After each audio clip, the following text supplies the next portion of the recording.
Oi, gente, aproveitei que interromper ali rapidinho. Vamos voltar. TPC, né? Então é o tempo de preenchimento capilar. Anota aí. Tempo de preenchimento capilar. Então é realizado através da compressão ali, né? Deixa eu colocar aqui o cursor de novo. O que você vai fazer? Você vai pressionar ali a gengiva do animal, né? E daí ela vai ficar branca, tá? E daí você vai contar quantos segundos vai levar daquela questão pálida, né? Que vai ficar até ficar da corzinha normal. Devendo retornar em 2 segundos, em até 2 segundos. Mais que isso, se a quantidade estiver aumentada, pode estar havendo alguma alteração na questão da hidratação, da parte circulatória em si. Então agora vamos falar um pouquinho sobre vias de acesso, de aplicação. É a questão de soro, fluidoterapia, né? E de medicações.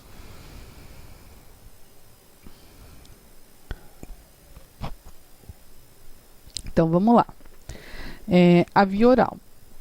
A via oral ela é uma das vias mais utilizadas, é uma via mais econômica às vezes, né? É a via que a gente utiliza muitas vezes quando a medicação é contínua, né? E quando o proprietário é que tem que aplicar. Ela é feita através, né, da boca em si, né? Pela boca. E são absorvidas pelo trato gastrointestinal, ocorrendo principalmente no intestino delgado, né? Mas começa no estômago também, essa absorção. Depois é seguida para o fígado, né?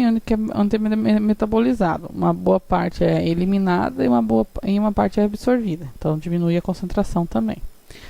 É contraindicado em caso de vômito, porque não adianta, tu vai dar o remédio, o animal vai vomitar o remédio, não vai dar efeito e tu não vai poder refazer, porque tu não sabe a quantidade que mesmo assim foi absorvido.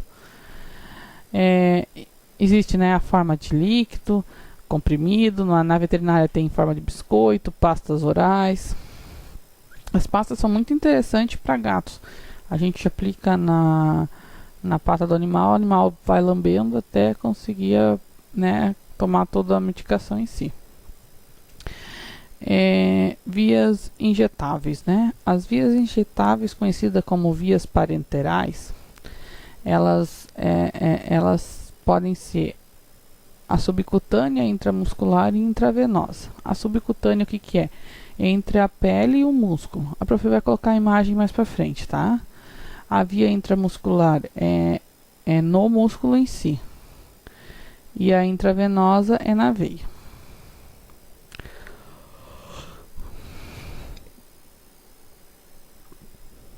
Então aqui, a gente vai ver aqui na intramuscular, né? A intramuscular, a agulha tem que ser um pouco mais, ela é um pouco mais comprida, né? Porque o músculo é mais para baixo. Geralmente em pequenos animais a gente utiliza na intramuscular a que a gente chama de cinza, né? Agulha cinza. Ela já é suficiente. Então você vai aplicar no músculo mesmo, nunca entra 100% assim, né? Entra um pouquinho com a angulatura ali, né? E uns 45 graus que eles chamam, né? Porque aqui seria 90 se entrasse assim. 45 graus é o suficiente. Sempre também com a parte, o veterinário vai entrar, né, com a parte perfurante para baixo, né? Ainda que eu quero falar sobre a questão aqui, né? Tá meio travando aqui. Quando eu aprendi na faculdade, quando eu comecei a fazer a faculdade, era falado sobre a aplicação intramuscular na região caudal do membro pélvico, né? Porém, existe, né? Tu apalpa ali e consegue sentir uma parte que tá como se o dedo entrasse ali entre um músculo e o outro. Se você aplicar ali, você está aplicando entre os músculos, você não está aplicando no músculo, tá? Se você aplicar nessa região aqui, você tem grandes chances de acabar pegando o nervo ciático, o que é uma coisa grave. Então, eu não gosto de utilizar essa parte de aplicação. Onde que eu mais aplico? É na região lateral do membro pélvico. Eu gosto bastante dessa musculatura aqui, só que você tem que cuidar quando você aplica aqui. Para não aplicar, você tem que ver o tamanho do animal. Primeiro você dá uma apertada com o dedo ali para tu sentir mais ou menos a profundidade, para você não pegar o osso, porque é muito comum de acontecer de pegar o osso se a agulha for muito grande, se você entrar muito com ela, e se você não notar o tamanho do teu animal. Que existe cães bem pequenininhos e cães bem grandes, existe gatos pequenos, existe gatos um pouco maiores, mas a variação maior é na casa de cães, né, do que dos gatos. Ainda também eu gosto de aplicar na região ali lombar, né, nessa região dorso ali, dorso do animal. Eu gosto de apalpar, sentir mais pro lado da coluna, né? Sentir ali a questão onde está a musculatura um pouco maior e aplicar ali naquela região em si. Mas com o tempo o veterinário ele vai pegando, assim como o médico, um jeitinho, né? Foi algumas coisas que a gente foi adquirindo com contato com outros veterinários, contato com a pós-graduação, então foi pegando outras maneiras. A via subcutânea. A via subcutânea no caso assim, tu vai aplicar, né, no tecido celular subcutâneo, que é o que? É entre a pele e o músculo. Como que você vai saber onde que você vai aplicar? Você vai levantar, né, o veterinário vai levantar a pele. Ideal, eu gosto de utilizar a região mais ali perto da cervical do animal, né, do pescoço do animal aqui em cima, que é onde tem mais sobra de prega. Tu levanta aquela pele ali e tu aplica a medicação, tá? Naquele vão que fica lá no meio. Cuidar para não ultrapassar para outro lado, sabe? Não tem gente que entra num lado, sai no outro, tá aplicando pro ar. E o veterinário ainda, né, que o auxiliar ainda não pode estar fazendo esse tipo de atividade, infelizmente, porque o ideal seria se pudesse ser que nem um enfermeiro, que pudesse fazer bastante coisa, mas não pode ainda, dentro do conselho. A outra coisa que eu aprendi com o passar do tempo é que quando você aplica subcutâneo, vamos dizer assim, a vacina, né? Ou pode ser uma injeção, mas que seja. Você aplica na região mais perto da cauda, ou mais caudal, o animal parece mais dor do que se tu aplicar logo na cervical do animal, ou como a gente chama vulgarmente ali abaixo da nuca, né? Por quê? Porque a mãe, quando ela carrega o animal, quando é filhote, ela carrega pelaquela região. O animal parece que ele tem uma menor sensibilidade à dor ali. Eu noto que mesmo o animal mais agressivo, eu prefiro fazer ali do que na região mais, que até para ele poder virar é pior. Ele consegue pegar melhor para morder. A via intravenosa. A via intravenosa, no caso, é dentro da veia, né? Então, você vai ultrapassar a pele. Geralmente você entra já uma angulatura quase totalmente deitada, essa seringa, né? E você vai entrar com a ponta, né? A ponta perfurante voltada para cima ali, com a pontinha mais comprida para baixo. A saída para cima, né? E você vai ter que sempre, né? Você vai entrar, vai sempre puxando um pouquinho, né? Com a pressão negativa para poder ver se vem o sangue em si. Com garrote, né? Daí vai coletar sangue. A coleta de sangue a gente consegue estar fazendo em membros em animais grandes, em cães grandes. Se não, só na jugular, que é no pescoço, tá?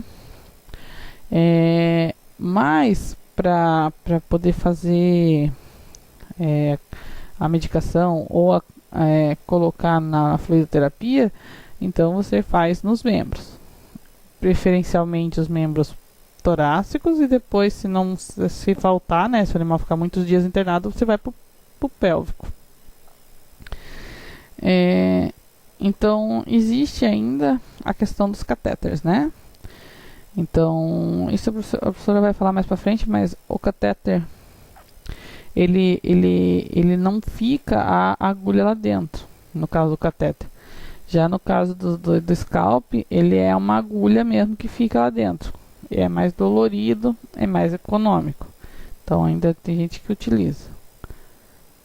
Então, ali só fica esse daqui é como se fosse um plástico mesmo, bem fininho, que fica lá dentro, passando a medicação.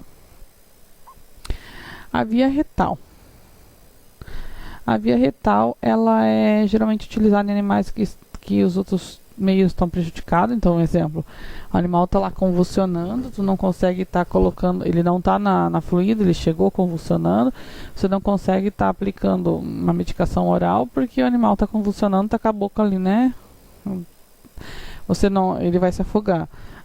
Você não pode aplicar, você não consegue às vezes colocar ele na fluido, tu não consegue fazer uma aplicação intravenosa, porque o animal está se batendo todo e tu não vai conseguir. Então, daí uma alternativa seria a via retal. Então, tem vários tipos de medicações.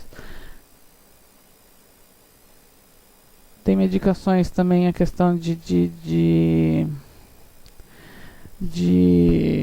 para a questão de problemas, né, de intestinal, provavelmente dito, mas também a questão ali que como eu falei, convulsão. Então, um medicamento que pode estar aplicando via retal é o diazepam, com catéter retal. A via transdérmica, né? A via transdérmica é um emplasto, ela está crescendo na veterinária. Então, principalmente medicações que são a longo prazo.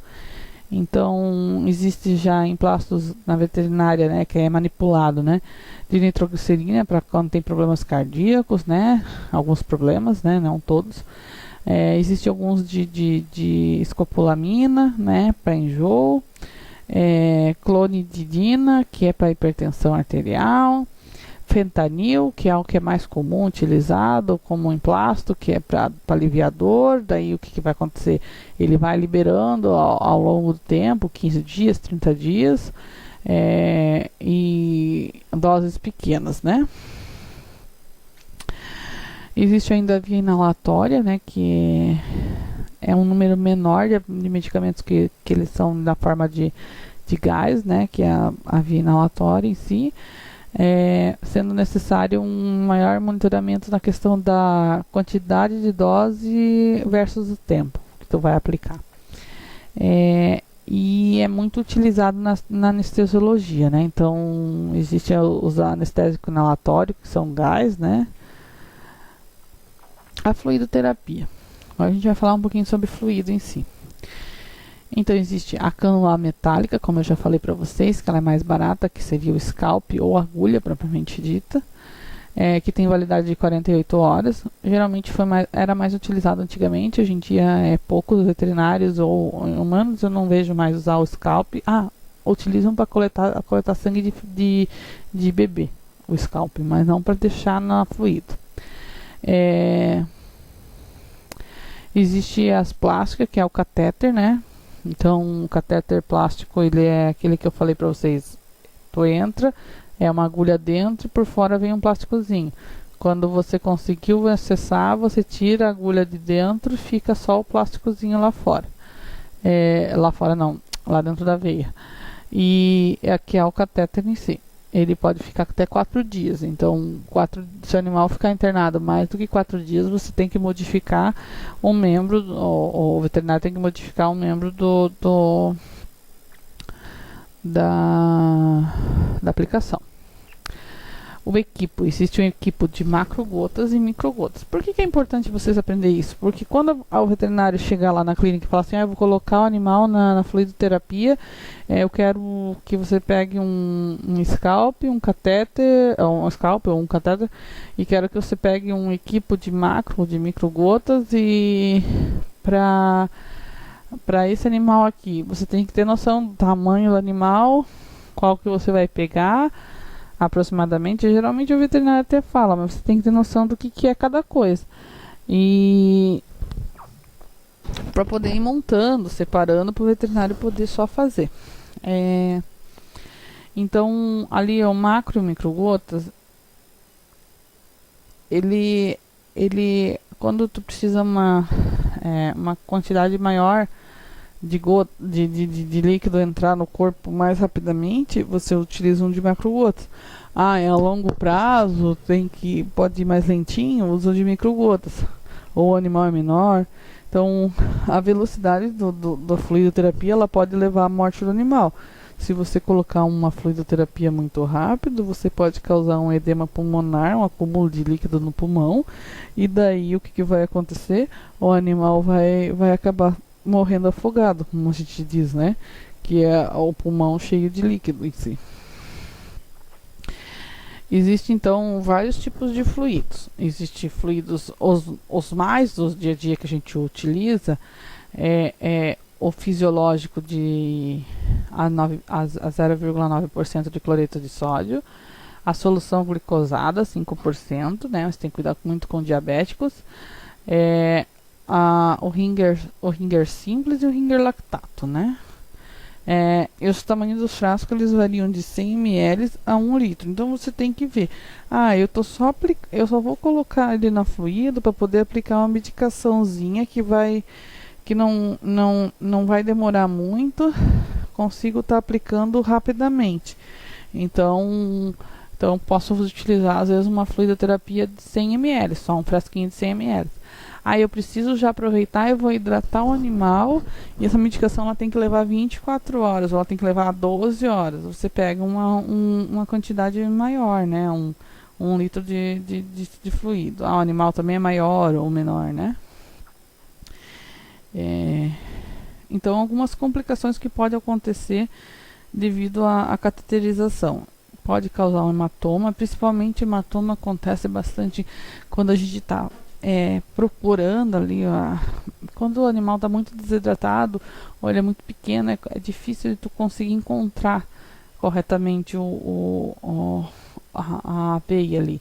A veia do animal, ela dança, a veia do humano não dança. Então, às vezes, você palpa aqui, quando você entra com a agulha, ela pula para o lado. No humano não acontece isso. Então, é mais difícil de você que está conseguindo pegar e colocar de primeira. Às vezes, com o passar do tempo, você consegue. Mas, algumas vezes, pode ter mais dificuldade e aí causar um hematoma. Questão de infiltração, celulite ou flebite, né? Inflamação ali da veia em si. Pode acontecer, se não for bem cuidado essa cateterização, você pode estar levando uma bactéria, um vírus, uma coisa de fora para dentro do animal na veia, e daí pode levar uma sepse, porque vai generalizar, né? Vai carregar pelo corpo inteiro. Esse sangue ele vai para todas as células, né? Então, e pode causar uma embolia gasosa. O que seria essa embolia gasosa? Tem que cuidar muito para não colocar ar dentro da veia, tá? Então, por isso que quando você vai colocar na fluidoterapia, isso geralmente o auxiliar que vai deixar pronto. Ele já vai montar o frasco, né, de soro, vai já colocar o equipo, né? E que a prof vai mostrar aqui mais pra frente essa coisa de macro e microgotas. Espera aí, a prof tinha colocado isso aqui. O equipo seria essa parte mais de baixo, que vai o caninho em si. O frasco, então tu vai perfurar o frasco com o equipo e daí já vai deixar prontinho. E daí você vai encher esse equipo de de fluido e deixar sem bolha de ar. Já prontinho para quando for colocar, né? Porque quando for colocar o catéter, tu já tem que ter prontinho para poder acoplar aquele equipo ali. E tem que estar cheio de fluido sem ar para evitar uma embolia gasosa. Então existem diferentes tamanhos, né, de catéter, né? Desde do maior, né, que é o 14, a gente chama de 14G que seja, até o 24, que é o menorzinho. Então você tem que ver qual que é o tamanho do seu animal, qual que é a quantidade de fluido que você vai pôr. Então assim, não adianta você colocar um 24, né, e querer que vá passar rapidamente a medicação. Não vai passar. Então você tem que colocar o maior para aquele tamanho de animal que você consegue, né? Mas não vai colocar num pincher um 14. O máximo que tu vai conseguir colocar num pincher é o que? Um 22. E assim por diante. Vocês veem que tem essa parte branca, essa parte colorida. Essa parte colorida é a parte que vai ficar ali, né, para fora, né, do membro. Essa parte aqui da ponta vai ficar para dentro na veia do animal. E isso daqui, ó, que tá, é um guia, que dentro tem uma agulha. Esse guia, depois que você conseguiu puxar sangue aqui, você pega e tira o veterinário tira esse guia e fica só aquela outra parte ali.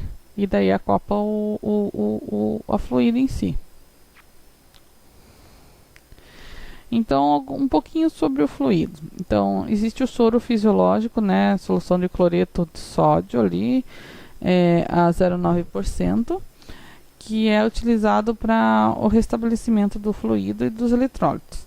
Também é utilizado como repositor de água e de eletrólitos caso aconteça uma alcalose metabólica. Então, que é um aumento do pH do sangue, em grau moderado. Você vai utilizar esse tipo, e quando tem carência de sódio ou para diluente de alguns medicamentos. Já o Ringer com lactato, o uso principal, ele é usado principalmente quando ele precisa diluir o sangue. Em casos de uma perda de sangue grande, né? Para evitar um choque hipovolêmico. Ele dilui ali o sangue, então o hematócrito vai acabar dando uma menor, né? Quando fizer o exame, mas é porque ele está diluindo e as hemácias elas vão continuar circulando ali, só vão estar mais diluídas com um maior volume de fluido em si, né? De líquido em si. E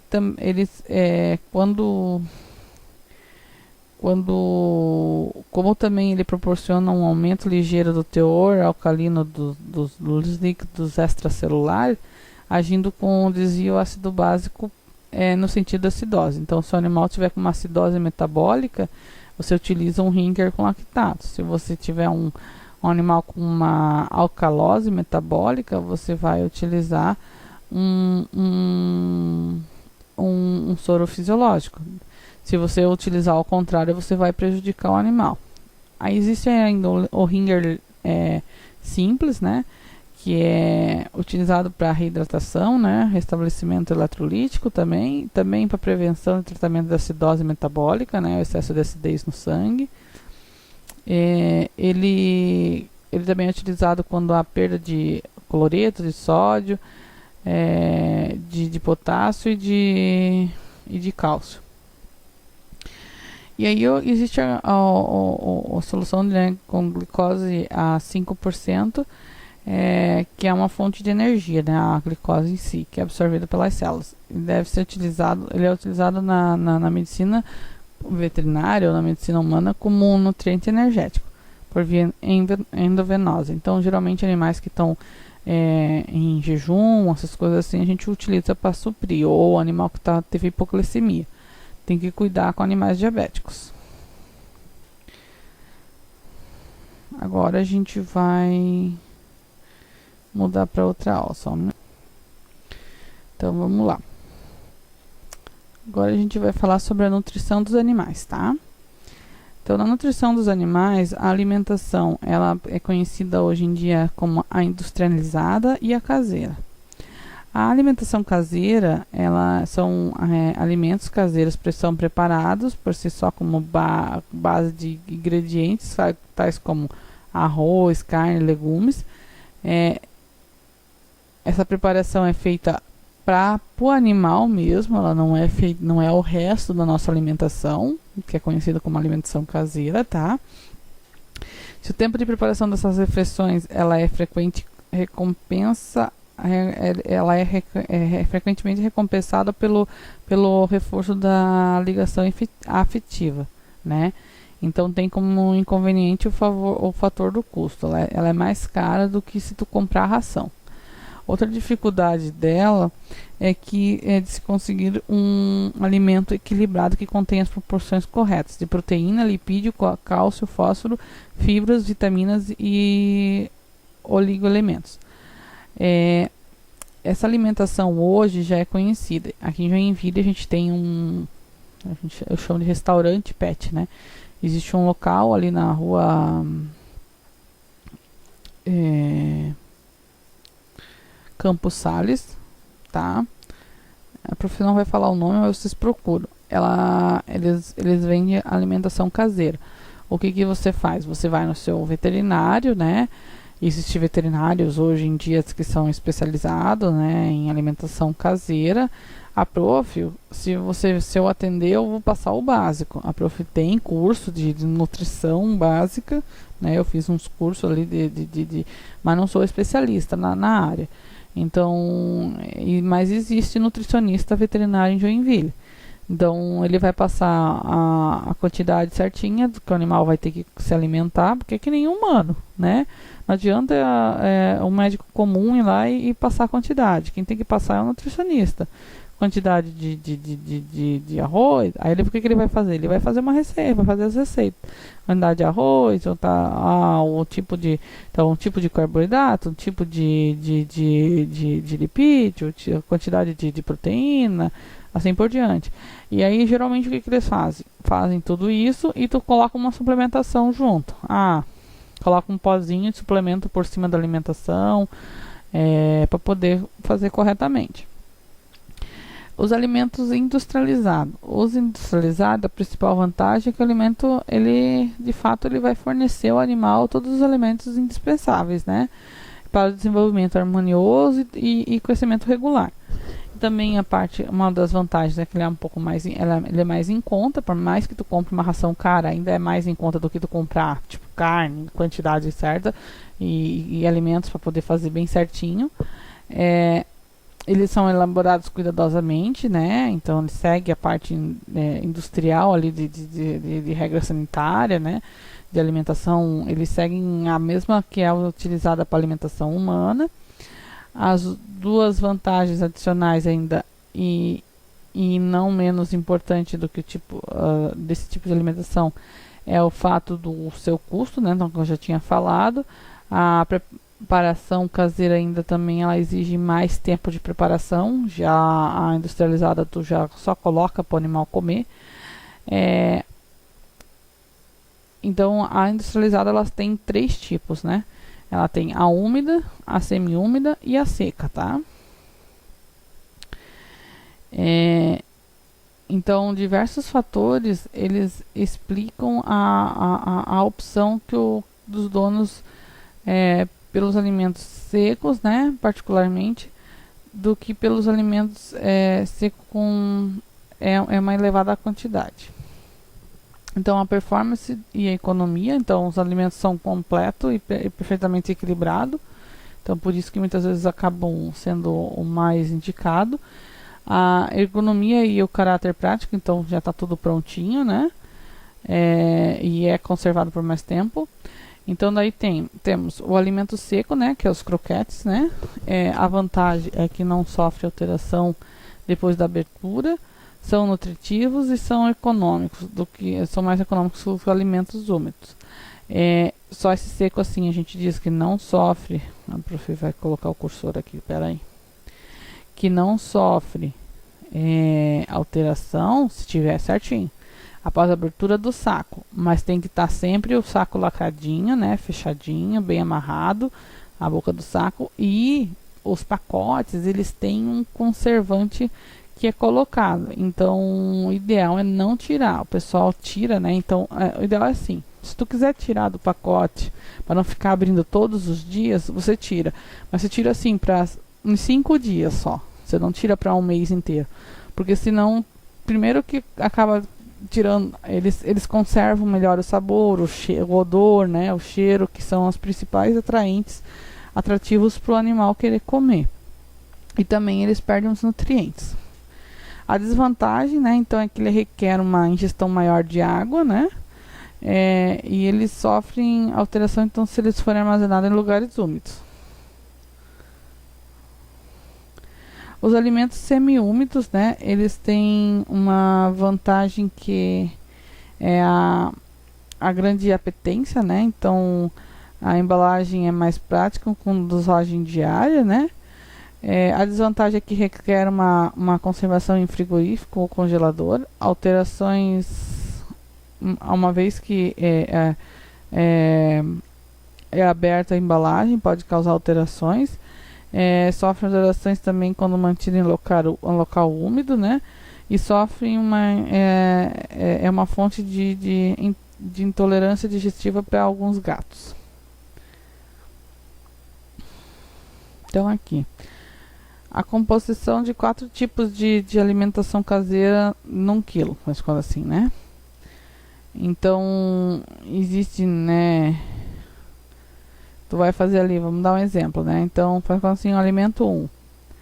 1.334 quilocalorias energética por quilo de alimento. Então, você vai colocar ali 300 gramas de carne magra. Aí você vai colocar arroz cozido, 470 gramas. Você vai colocar legumes, 160 gramas. Você vai colocar ali complementos minerais vitamínicos, que aí você tem que comprar um daqueles suplementos e colocar uns 60 gramas. Então, ainda você vai ter que utilizar, né? Então, é utilizado às vezes levedura de cerveja, óleo de girassol, mistura de carbonato de cálcio para poder dar uma conservada em si. Isso daqui vai ser consumido, você vai ter que fazer o cálculo de consumo por cada animal, quanto que ele precisa, valor energético por dia. Às vezes, dependendo do animal, isso daqui é num dia que ele tem que consumir. Se você pensa um dia 310 gramas de carne, mais arroz, mais não sei o que, se tu for calcular no final do mês, sai muito mais caro do que a alimentação pronta. Os alimentos úmidos, né? Então, os alimentos úmidos, eles são considerados que têm a umidade de 70% a 85%. Eles são alimentos enlatados, carnes e legumes frescos. São carnes cozidas para conservação a frio. Os alimentos semi-úmidos são de 25% a 60% de umidade. São os alimentos cozidos ou estabilizados graças à presença de conservantes e mantidos sob refrigeração. E os alimentos secos são os croquetes, biscoitos, flocos de cereais, massas, arroz estufado. Daí eles têm uma umidade de menos de 14%. Então a parte da técnica de fabricação, um pouquinho só, tá? Para vocês. Então, as latas, né? As latas, elas conservam-se, são alimentos esterilizados durante o processo de enlatamento. Então, esse processo é de 1 hora e 30 minutos, né? Dos quais 55 minutos são a 120 graus. E é condicionado em recipientes estancantes de líquidos, né? E gases e micro-organismos. Então, já os alimentos semi-úmidos são produtos que não são esterilizados, mas são estabilizados, né, com a ajuda de açúcar, sal ou aditivos químicos, né, propilenoglicol, né, o propilenoglicol, ou conservados sob refrigeração, né. E os secos, que são a parte das tecnologias utilizadas originadas diretamente na alimentação humana também. Então, existem vários tipos, né, biscoito e tudo mais. Hoje em dia é usado até biscoito para fazer, como se fosse os comprimidos, para fazer a ingestão de medicação em si. Daí existem diferentes formatos hoje em dia que eles fazem desses croquetes. Existem diferentes formatos ainda conforme a conformidade da boca do animal. Vocês sabem, é tipo o baconzitos, sabe? O baconzitos não tem aquele formato de S, mais ou menos? Acho que é isso. Mais ou menos esse formato, é bem parecido, tem a ração do Bulldog. Por quê? Por causa da forma, a conformidade da dentição dele, né? Por ele ser braquicefálico, ter a dentição, né, bem mal formada ali, né? E muitas vezes com os dentes inferiores mais para frente do que os superiores. Então eles acabam tendo dificuldade de apreensão. Com esse tipo de ração de formato diferente, eles conseguem pegar de forma mais correta. E daí tem os tipos de rações, né? Os tipos de rações a gente tem diferentes qualidades, né? Então a prof vai falar sobre a Premium agora. Então as rações Premium, elas também são bem balanceadas, e porém com a menor quantidade de qualidade, né, do que a Super Premium. Geralmente o que interfere ali. O animal, ele tem que consumir proteína animal, tá? E quanto mais proteína animal, mais caro fica. Então a gente já sabe, né, que uma verdura é mais barata do que uma carne, né? Então o que quer dizer? Quanto mais proteína animal tiver naquela ração, geralmente ela é de uma melhor qualidade. Geralmente é dos parâmetros que ela é maior qualidade. Então ela vai ficando mais cara. Então ela vai se tornando uma premium, uma super premium. Daí existe a combate, que é a mais barata, né? Ou regular. E quanto mais proteína vegetal, pior a qualidade. O que acontece ali? Quando tem muita a proteína vegetal, para ser digerida, ela precisa ter alguns tipos de alguma outros componentes, para poder, algumas enzimas, para poder ser absorvida pelo corpo do animal. Já a proteína animal, ela é absorvida naturalmente. A ração estandarte, que a gente chama a ração combate ali, né? Ela é a mais simples das 3 tipos de rações. E ela é feita com um grupo mais barato de proteína, né? Mais simples que seja. Ou a qualidade é pior desse tipo de proteína ali, ou é questão de proteína mais vegetal em si. Então aqui a gente tem algumas listas, né? Então, alguns exemplos de rações comerciais de cães. Então, a Super Premium, a Eukanuba, né? A KS, Equilíbrio, né? A Hills, né? É caríssimo, mas vale muito a pena. A Royal Canin, a Ossobuco, a Premier Pet eu uso muito, tem bastante gente que não gosta, mas eu gosto muito. A Proplan, né, da Nestlé. E a Proplan era da Purina, né? A Purina foi comprada pela Nestlé, então é da Nestlé. A Gabi Natural também tem a Super Premium dela. A Premium, a Big Boss da Total, a Faro da Gabi, a Frisk da Nestlé, a Golden Fórmula, né, que é da Premier, que seria a Premium, né? A Max Total, a Pedigree, eles consideram Premium, para mim é mais standard, tá? Para você, não existe para mim, não tem como a Pedigree ser Premium, mas isso daqui seria que é eles se classificam. A Premium Dog da Royal Canin e a Tutano da Nutron. A Standard tem a Bonzo da Purina, que seria da Nestlé ali, a Croc Dog, a Daily Dog, a Herói da Guabi, aqui ó, da Premium também dá para considerar a Tridog, também é bom. E a Biofresh aqui na Super Premium também é muito boa também.